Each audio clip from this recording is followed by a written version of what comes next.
alors que la trêve n'est plus du tout respectée par Israël, qui recommence, vous l'avez vu, ces bombardements de masse sur Gaza, alors qu'on se pensait au bout de l'horreur dans ce génocide des Palestiniens.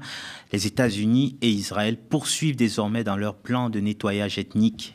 Les deux alliés du massacre ont approché des responsables du Soudan, de la Somalie et du Somaliland pour envisager ces territoires comme destination d'exil pour les Palestiniens de Gaza. Le récit de TV5 Monde. Un pays déchiré par la guerre, un autre l'un des plus pauvres du monde et une région sécessionniste en quête de reconnaissance, Soudan, Somalie et Somaliland, voilà les territoires d'Afrique de l'Est approchés par les États-Unis et Israël dans le cadre du plan de Donald Trump pour les Palestiniens de la bande de Gaza.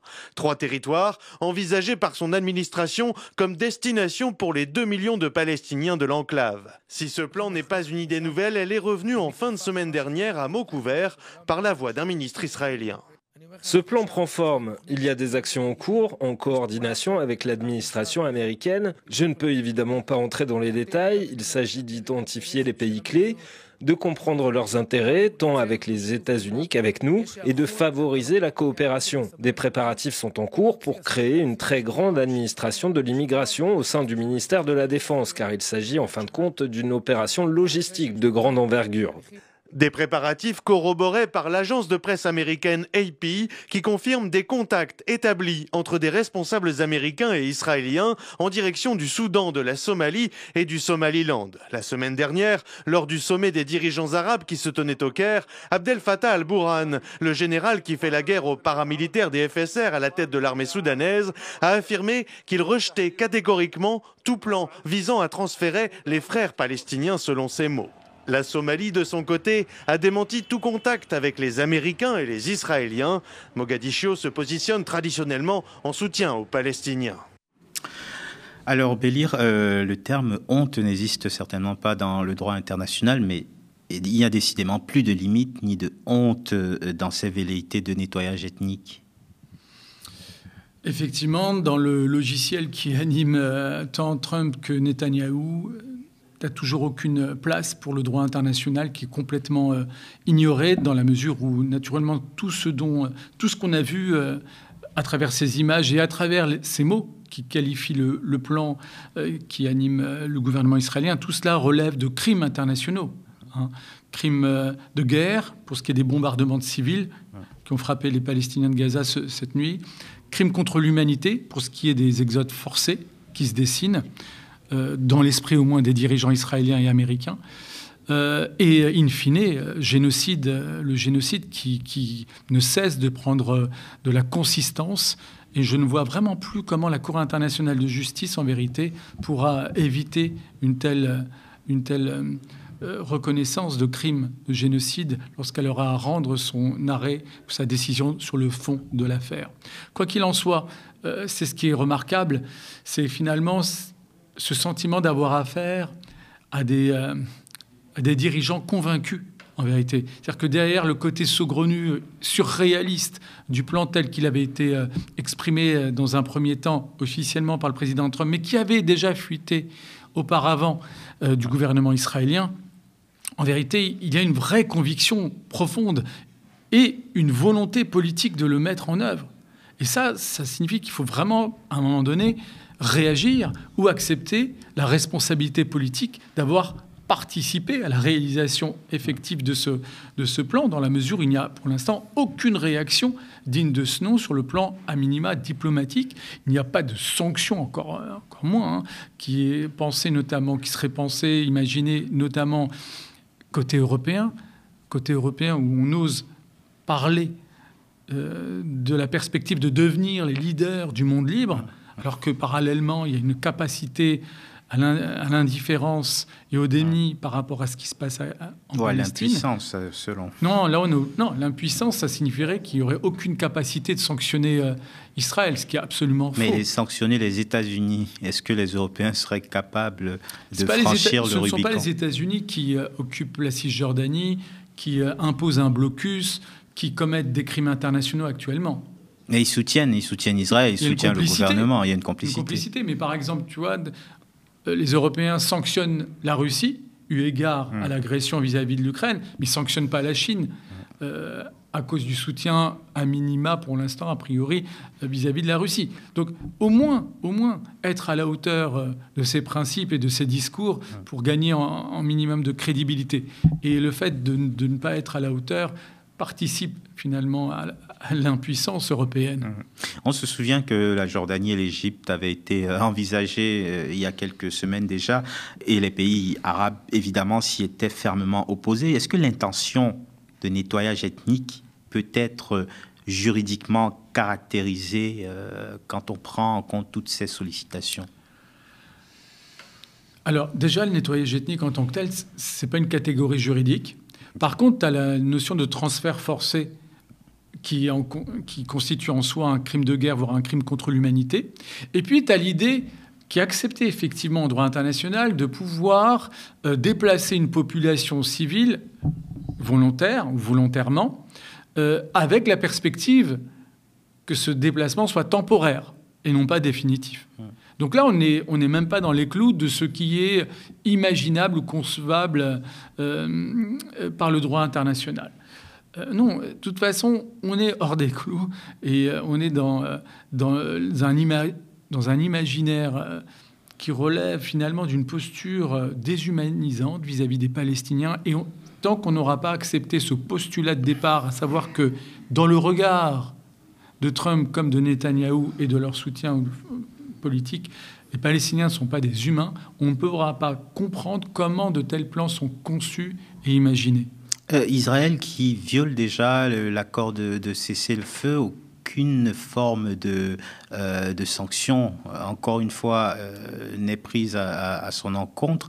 En fait, la trêve n'aura duré que le temps pour l'armée israélienne de donner l'impression qu'elle allait cesser son massacre, de passer à la Cisjordanie, mais en fait, les plans de bombardement sur Gaza n'ont jamais été inchangés. Incontestablement, l'objectif de guerre côté israélien n'est pas ni un cessez-le-feu définitif et la paix, ni même la libération des otages, mais le plan dont on a parlé. En vérité, c'est lui qui aujourd'hui guide les actes du gouvernement israélien, sachant qu'il a à sa tête un Benjamin Netanyahou qui a son propre agenda judiciaire et politique, puisqu'il a des procès en cours qui devaient notamment, l'un d'entre eux devait reprendre aujourd'hui.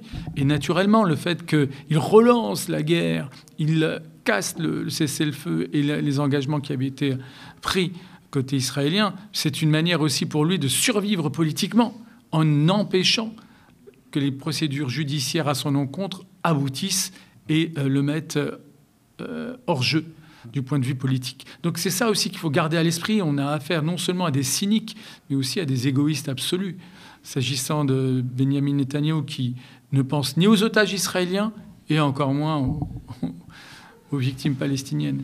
Alors pour l'instant, on parlait de cette déportation, ce nettoyage ethnique vers l'Afrique notamment, vers des pays qui sont des amis de la Palestine et qui l'assument totalement.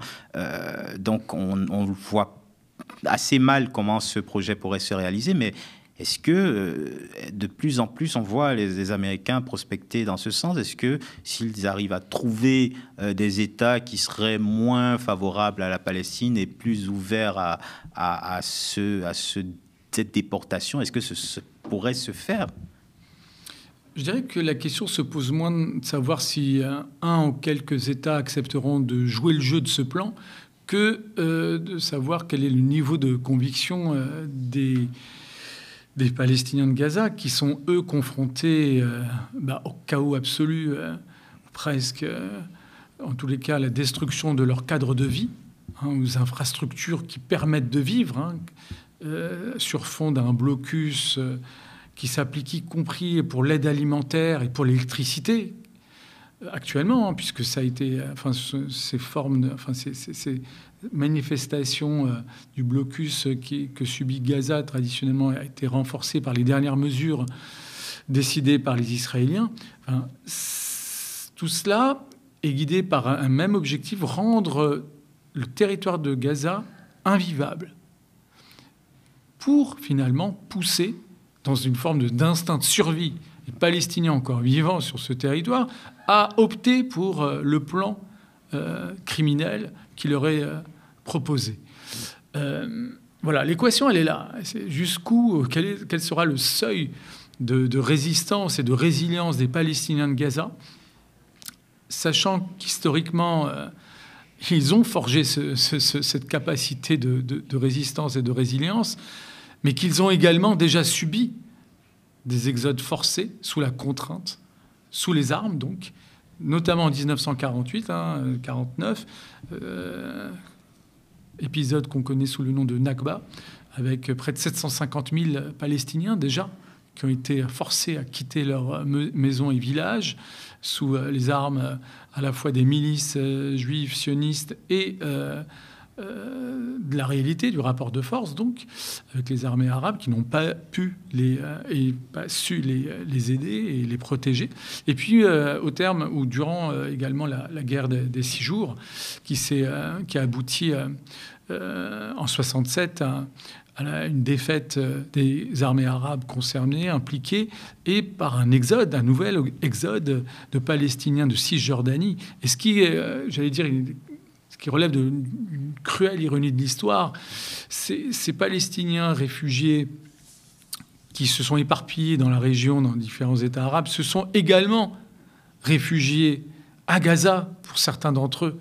Et donc des descendants de ces réfugiés de 48 et de 67 se retrouvent également face à une équation qui n'est pas sans rappeler leur passé douloureux, leur tragédie personnelle et collective. Et donc toute cette question est aussi, la séquence est aussi une nouvelle épreuve humaine vécue par les Palestiniens qui, en gros, se trouvent face à la question de leur destin en tant que peuple vivant sur un territoire donné. L'influence américaine est aujourd'hui trop forte pour que la justice internationale se mette vraiment en branle. La Cour internationale de justice, tu suis mieux que moi son actualité, mais elle ne donne plus tout à fait de nouvelles sur les procédures en cours.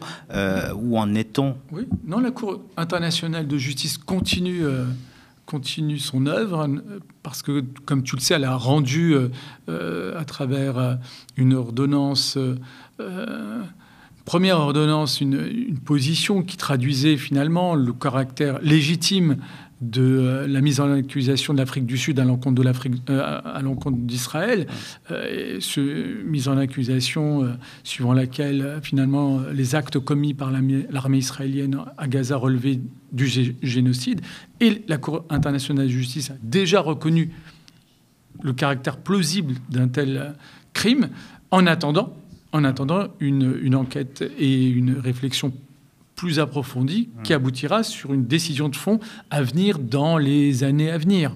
Donc cette procédure suit son cours, sachant que les États-Unis mettent une pression incroyable sur la Cour internationale de justice et sur l'Afrique du Sud. Et la Cour pénale internationale aussi. Et l'Afrique du Sud, je le rappelle. Et l'Afrique du Sud. L'Afrique du Sud est carrément dans un bras de fer imposé par l'administration Trump. Et c'est assez remarquable de la part de l'Afrique du Sud d'assumer finalement une responsabilité, qui ne lui revenait pas naturellement. Elle s'est arrogée une responsabilité historique qui consistait à dire et à défendre le droit international devant la Cour internationale de justice, non pas pour son peuple ou ses intérêts, mais pour un peuple et des intérêts distincts. Donc ça, c'est assez remarquable, et c'est en cela aussi que ça jette une lumière crue sur les grands discours européens s'agissant du leadership en matière de défense des droits de l'homme. Et tu as raison d'indiquer que, par ailleurs, la Cour pénale internationale, elle aussi, est allée jusqu'au bout de Netanyahou est visé par un mandat d'arrêt. Bien sûr, les mandats sont toujours en vigueur. Donc, le mandat qui vise en particulier le Premier ministre israélien, mandat qui souligne crimes de guerre et crimes contre l'humanité dont il serait pénalement responsable. Donc, et ce qui est intéressant là aussi, c'est l'hypocrisie des chancelleries occidentales qui, d'un côté, au moins du point de vue européen, continue à en appeler au respect du droit international et de l'autre minimise, marginalise et tente d'étouffer la portée de ses mandats et donc la portée des accusations en question, avec en plus une pression également inqualifiable parce que pas du tout conforme au droit international et aux valeurs démocratiques qui pèsent aujourd'hui sur les juges de la Cour pénale internationale, puisque les États-Unis ont adopté des sanctions contre ces juges, ont adopté des sanctions individuelles contre ces juges qui, malgré cela, assument encore leurs fonctions et, je pense, iront jusqu'au bout de leur démarche. Ils le feront très courageusement. Merci beaucoup, Bélir. Merci à vous de nous avoir suivis et écoutés. Merci d'avoir regardé Au cœur de l'actu, votre émission du soir sur votre Freebox, sur Molotov, sur votre chaîne YouTube, notre chaîne YouTube, le Média 24/7 et sur le mediatv.fr. N'hésitez pas à nous laisser un commentaire pour nous dire ce que vous avez pensé de cette émission. Si vous nous regardez sur YouTube ou bien par mail, si vous nous regardez à la télévision, si vous en avez les moyens, soutenez-nous, soutenez notre travail, le journalisme indépendant des pouvoirs politiques et de l'argent en allant sur lemediatv.fr/soutien. Restez connectés aux médias.